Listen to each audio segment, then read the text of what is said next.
திரு இப்ராஹிம், ஆம் ஆத்மி உங்கள் கூட்டணியிலேருந்து வெளியேறதா சொல்லிட்டாங்க. ஏற்கனவே நிதிஷ் போயிட்டாரு. உங்கள் கூட்டணிக்கு அது பலவீனம் இல்லையா? நாடாளுமன்ற தேர்தலுக்கு உருவாக்கப்பட்ட கூட்டணி அந்த நோக்கத்தை நிறைவேற்றலை அப்படின்றத அதனுடைய பார்வையாக பார்க்கப்படாதா? ஆமா, கண்டிப்பாக. இப்ப நான் ஒரே ஒரு குறுக்கிட்டு சொல்லிடுறேன். அதுக்கு முன்னாடி இப்ப என்னுடைய கருத்து பேசும்போது டால்பின் ஸ்ரீதர் சாரும் சரி, எம் குமார் சகோதரன் இவங்க 2 பேரும் தயவு செஞ்சு குறுக்கீடு பண்ண வேணாம். ஏன்னா சொல்ற கருத்து மக்களுக்கு தெளிவா போகணும். என்னன்னா எலெக்ஷன் கமிஷன் குறித்து ஏதோ அவதூறு பரப்புற மாதிரி ஏதோ காங்கிரஸ்க்கு தான் ஒரு ஒரு அழுத்தம் இருப்பது, தோல்வியின் காரணமாக எலெக்ஷன் கமிஷன் மீது தொடர்ந்து பழியை சுமத்துவது போல ஒரு சித்திரம் எல்லாம் வரைய வேண்டாம். நாங்கள் ஆதாரத்தோடு பேசுறோம். நாங்க கேட்கக்கூடிய கேள்வி, மகாராஷ்டிராவின் தேர்தலின் போது கிட்டத்தட்ட 5 மணிக்கு மேல 7.8% ஓட்டு, கிட்டத்தட்ட 45 லட்சம் வாக்குகள் பதிவு செய்யப்பட்டிருக்கிறது. இதற்கு பதில் என்ன? பதில் இல்ல. ராகுல் காந்தி தலைவர் தெளிவாக கேட்டார். சரி, 5 மணிக்கு மேல நீங்க பதிவாச்சுன்னு சொல்றீங்கல்ல, அதை சிசிடிவி ஆதாரத்தை கொடுங்க. அது கொடுக்க முடியாது, ஒரு வருஷம் சொன்னாங்க. அதுக்கப்புறம் 45 நாள் அதை டெலீட் பண்ணிடுவோன்றாங்க. சரி, ஓகே. இப்போ பீகார்ல ஓட்டர் லிஸ்ட் வந்திருக்கு, தி ஸ்பெஷல் இன்டென்சிவ் ரிவிஷன். நீங்க இதை எஸ்ஆர்னு சொல்றாங்க. நீங்க இந்த பிஎல்ஓ ஆபீசர்ஸ் எல்லாம் ஓட்டர் லிஸ்ட்ல கையெழுத்து போடுறத பகிரங்கமான இணையதளத்துல வருது. எங்களோட ராகுல் காந்தி தலைவர் அவர்கள் கேட்கிறார், எலெக்ஷன் கமிஷனிடம் கேள்வி கேட்கிறோம், ஓட்டர் லிஸ்ட் கொடுங்கன்னு கேட்டா எங்கள்கிட்ட அதுக்கு பதில் இல்லை. ஏங்க, எந்த கேள்வி கேட்டாலும் எலெக்ஷன் கமிஷன் நேரடியாக மறைமுகமாக இல்லாம நேரடியாகவே பாஜகவிற்கு துணை போகிறது தெளிவா ஆதாரப்பூர்வமாகவே நிரூபிக்கப்படுதுங்க. நான் இப்ப சொல்லிட்டு தான் பேசினேன், குறுக்கீடு பண்ணாதீங்க, நான் முடிச்சிடறேன், அதுக்கப்புறம் உங்க கேள்வி ஆரம்பிங்க. என்னன்னா, ஒவ்வொரு இடங்கள்லயுமே நாங்க என்ன கேட்கிறோம், பீகார்ல நீங்க தோத்துருவேன்ற அச்சம் வந்த உடனேயே நேரடியா என்ன பண்றீங்க, 30 லட்சம் வாக்காளர்களை எடுக்கிறீங்க. கண்டிப்பா அதுக்கு ஒரு மிகப்பெரிய எடுத்துக்காட்டு இருக்கு. 11 நாள்ல 39 கொலைகள் நடக்கப்பட்டிருக்கு சார். லா அண்ட் ஆர்டர் அந்த அளவுக்கு மோசமா இருக்கு. ஒரு பாட்னால ஹாஸ்பிட்டலுக்குள்ள 4 பேர் கண்ணெடுத்து சுட்டுட்டு வரான், அந்த அளவுக்கு மோசமாக இருக்கு. அங்க இருக்கக்கூடிய இளைஞர்கள் எல்லாம் கொந்தளிப்புல இருக்கிறாங்க. திடீர்னு என்ன உங்களுக்கு பீகார் மேல அக்கறை? சரி, 2015ல 1,25,00,000 கோடி சரியாக தருவோம்னு சொல்லி 2015ல இந்திய நாட்டு பிரதமர் பீகார்ல வாக்குறுதியா தந்து வந்தாரு. ₹1.25 தந்தீங்களா? இது வரைக்கும் 53 முறை 2014 இருந்து இன்றைக்கு வரைக்கும் பீகாருக்கு இந்திய நாட்டு பிரதமர் சுற்றுப்பயணம் மேற்கொண்டிருக்கிறார். எது மாதிரியான நலத்திட்டங்களா வந்திருக்கு? சுகர் மில் ஓபன் பண்றேன், அதுல டீ போட்டு கொடுங்க, நான் டீ குடிப்பேன் அப்படின்னு சொன்னாரு. இன்னைக்கு இந்த சுகர் மில்லும் வரல, டீ யாத்திரவரும் வரல. 2வது கேள்வி, இந்திய நாட்டு பிரதமர் இவ்வளவு நான் என்னங்க டீயை பத்தி தாங்க பேசுறேன். ஏன் கார்கே அவசரப்படுறீங்க? இருங்க. என்னன்னா, ஒரே ஒரு கேள்வி, நோக்கம் கற்பிக்கலையே, நான் டீயை பத்தி தான் பேசுறேன்.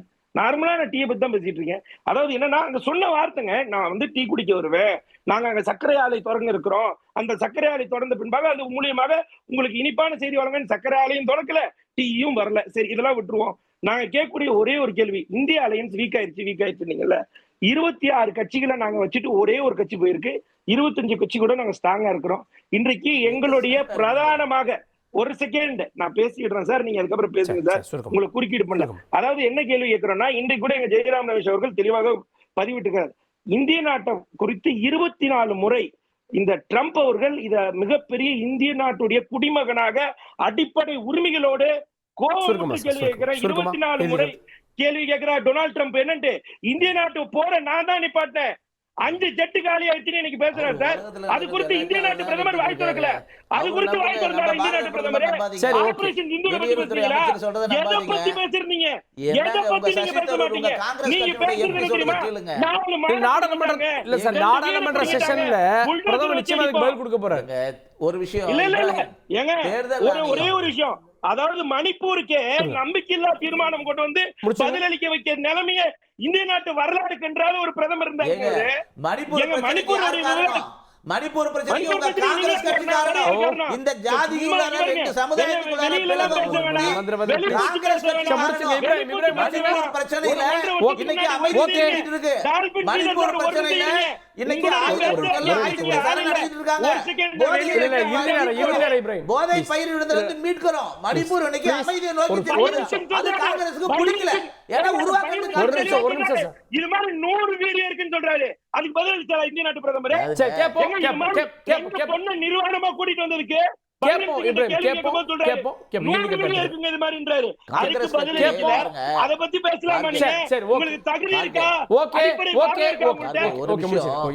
ஒவ்வொரு முறையும் தேர்தல் ஆணையத்தை பத்தி பல தடவை சொல்லி குற்று வாங்கிட்டு இருக்காரு ராகுல் காந்தி. இப்ப கூட தேர்தல் எதுக்காக, ஒரே நிமிஷம் எதுக்காக இந்த திருத்தம் செய்யறாங்கன்னா, இன்றைக்கு தேர்தல் ஆணையம் சொல்லியிருக்கு 6 லட்சம் பேருக்கு மேல டபுள் என்ட்ரி 3 இடத்துல 4 இடத்துல எல்லாம் இருக்கிறத கண்டுபிடிச்சு டெலீட் பண்ணிருக்கோம். ஒரு தேர்தல் ஆணையம் சரியான ஓட்டர் லிஸ்ட் கொடுக்க வேண்டியது அதனுடைய கடமை. அதை தான் செய்யறாங்களே தவிர தோல்வி யாருக்கு? காங்கிரஸ் கட்சியினுடைய இதுதான் தோல்வியினுடைய பயம். வழக்கமா தோத்த பிறகு சொல்லுவாரு, இப்ப தோக்கிறதுக்கு முன்னாடி ஆரம்பிச்சாரு. இது திரும்ப திரும்ப திரும்ப காங்கிரஸ் கோயபல்ஸ் மாதிரி ஒரே விஷயத்தை சொல்லிட்டு இருக்காங்களே தவிர இந்த காங்கிரஸ் கட்சி சசி சதுர்கிட்ட போய் கேட்க சொல்லுங்க. காங்கிரஸ் கட்சியுடைய தலைவர் தான் அவரு. இந்தியாவில் மதச்சார்பின்மை பாதுகாக்க வேண்டும், இதுதான் ரொம்ப முக்கியமானது. அந்த மதச்சார்பின்மையை பாதுகாப்பதற்காகத்தான் மகாத்மா காந்தியும் தன்னுடைய உயிரை கொடுத்தார், இந்திரா காந்தி அம்மையாரும் உயிரை கொடுத்தார். அப்படிப்பட்ட மதச்சார்பின்மையை பாதுகாப்பதற்காகத்தான் இந்தியா கூட்டணி அமைக்கப்பட்டிருக்கு. அந்த கூட்டணியில் தான் நாங்கள் மதச்சார்பின்மை காப்போங்கிற இப்போ தான் சமீபத்தில் பேரணி நடத்துகிறோம். இப்போ மதச்சார்பின்மை தொடர்பாக நாங்கள் பேசுகிறோம். பாரதிய ஜனதா கட்சி முன்னெடுக்கின்ற அந்த அரசியல் என்பது இந்திய புரட்சியாளர் அம்பேத்கர் யாத்து கொடுத்த அரசியலமைப்பு சட்டத்துக்கு எதிரானது. அம்பேத்கர் பெயரை சொல்கிறார்கள், ஆனால் அம்பேத்கருடைய கொள்கைக்கு எதிராக அவர்கள் செயல்படுகிறார்கள். அப்படிப்பட்ட சூழலில் விடுதலை சிறுத்தைகள் உள்ளிட்ட இந்த இந்தியா கூட்டணி அப்படிங்கிறது முழுமையாக மதச்சார்பின்மை தேர்தல் வரைக்கும் இதே மாதிரி இருக்குமா? நான் இன்னொன்னு சொல்கிறேன். இவங்க பாஜக இருங்க பாஜக என்ன பண்ணுறாங்க, செக்குலரிசத்தையும் சோசியலிசத்தை எடுக்கணும் வழக்கு போட்டுருக்காங்களா இல்லையா? அது குறித்து எடுத்து பேசுகிறாங்களா? ஆர்எஸ்எஸ் பேசுகிறாங்களா இல்லையா? ஆர்எஸ்எஸ் வெளிப்படையாக பேசுகிறாங்களா? அப்போ யார் இது மதச்சார்பின்மை? கொஞ்சம் இருங்க இதை பற்றி இருங்க நான் பேசி முடிக்கிறேன். இருங்க இல்ல சொல்றாரு கொஞ்சம் இருங்க, இது பத்தி விவாதிக்கிற தயாரா அரசியலமைப்பு சட்டத்தை அம்பேத்கர் பேசின விவாதத்தை பத்தி பேசுவதற்கு இவருக்கு எந்த தகுதியும் இல்லை, பாஜகவுக்கு எந்த தகுதியும் இல்லை. ஆனா அடிப்படையே தெரியாது. ஏனென்றால் இருங்க நான் சொல்லி முடிக்கிறேன். இருங்க கொஞ்சம் இருங்க நான் பேசி முடிக்கிறேன். ஏங்க மோடிக்கு தகுதி இல்லை, அமித்ஷாக்கு தகுதி இல்லை, யாருக்குமே தகுதி இல்லை. இருங்க நான் சொல்லி முடிக்கிறேன். இருங்க நான் பேசுறதுக்கு அனுமதி கொடுங்க. முதல்ல கொஞ்சம் அமைதியா இருங்க. ஏன்னா புரட்சியாளர் அம்பேத்கர் இல்ல இதை இந்து நாடுன்னு இவங்க அறிவிக்கணும்னு சொல்லும் போது இது இந்து நாடுன்னு அறிவிக்க முடியாது என்று சொன்னவர் புரட்சியாளர் அம்பேத்கர். அப்ப அதுல மதச்சார்பின்மை இருக்கா இல்லையா? அதுல சோசியலிசம் இருக்கா இல்லையா? அது எல்லாமே அதுல இன்க்ளூடுங்க. தனியா இவங்க பேசணுமா?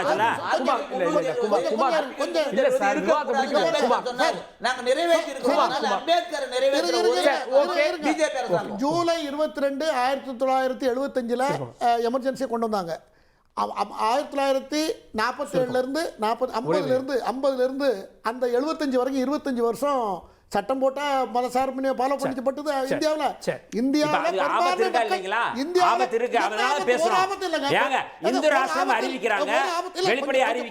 சாமியார்கள் வெளிப்படையா சுத்துறாங்க, இது இந்து நாடுன்னு சொல்றாங்க.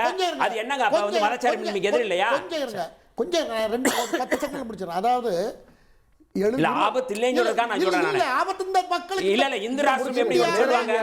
அது எப்படி பேச முடியும்? இந்தியாவின் பெரும்பான்மை மக்களுக்கு ரத்தத்துல ஊர்றதே செக்குலர் மதசார்பின்மை தான். அவங்க எல்லா மதத்தையும் அனுசரிக்கக்கூடியவங்க தான் இந்துக்கள். அந்த மத்த மதத்துக்கு வேணா நீங்க சொல்லலாம், அது சட்டத்துல இருந்து சட்டத்துல இருக்க கூடாது. சட்டத்துல மிஸ்யூஸ் அதுதான் அதுக்காக நாங்க வளர்க்கலாம், சட்டத்துல இருக்க கூடாது. சட்டத்துல மிஸ்யூஸ் பண்ண அதனால தான் 54வது வாக்கில இல்ல சார் இல்லங்க நீங்க தவறா பேசாதீங்க. தவறா கிடையாது. இல்ல அவர் வெளிப்படையா நான் சவால் விடுறேன். இல்ல இது குறித்து விவாதிக்கப்பட்டதா இல்லையா?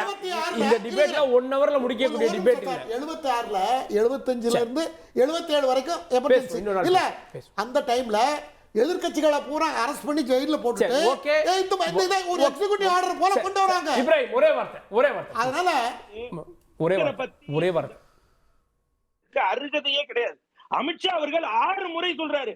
6 முறை இது அமித்ஷா அம்பேத்கர் என்ன பேசுன்றாரு. எங்க இந்திய நாட்டு மக்கள் இன்றைக்கு சுதந்திரம் வாழக்கூடிய மிகப்பெரிய தலைவர்கள் சொல்லாமா? ஜனநாயகத்தின் அடிப்படை உங்களுக்கு தெரியுமா? அமித்ஷா அவர்கள் சொல்லியா 6 முறை அம்பேத்கர்னா என்ன இது பேஷன் ஆயிடுச்சுன்னு சொல்லல. அம்பேத்கர் நீங்க அரசியலமைப்பு சட்டத்தை தலையில தூக்கி வச்சுட்டு அதுதான் எனக்கு பகவத்கீதை சொன்னது.